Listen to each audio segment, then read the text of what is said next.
Peggy 3.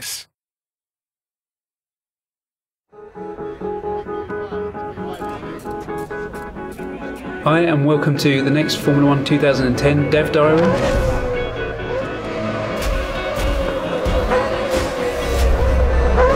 It's about making the most authentic experience possible, and it's also about making the car handling predictable and consistent.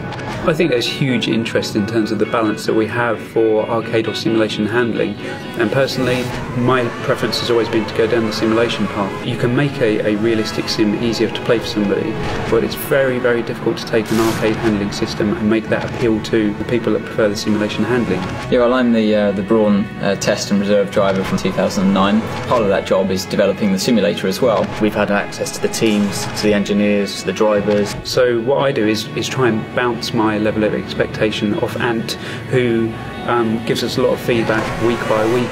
The onboard footage, when you see it on TV, they always look incredibly easy to drive. When you're inside the car, Sarah, so much more twitchy and nervous. That's one thing that's incredibly hard to get right unless you've got someone that's actually driven these cars, especially in the slow speed corners where you have no downforce. As soon as you get them up to high speed, they work in a completely different range. We do want a very simulation experience. You've got the inclusion of aero, which changes the handling of the car completely. We're tailoring the car handling to a very different market, to that Dirt 2 and Grid. You know, they're very different cars, very different handling. It's not just about lapping the circuit, it's about being able to be consistent. The fans of F1 are very passionate and very knowledgeable, and we want to feed them the most authentic experience. And I think it's very important not to blunt the experience of driving a Formula 1 car, but when you start applying the driving aids, to kind of make it accessible without losing the fun parts. You want to make it to the point where it's just playable, to enjoy, but also to be reasonably difficult as well. You can find that point where it's exciting, you're consistent, it's about feeling as though you're that hero driver. We've got the real world numbers. We want the players to experience everything that the driver experiences.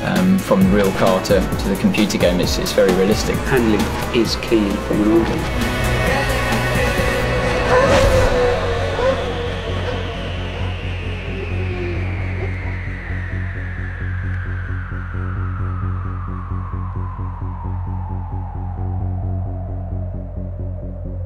You got the fear.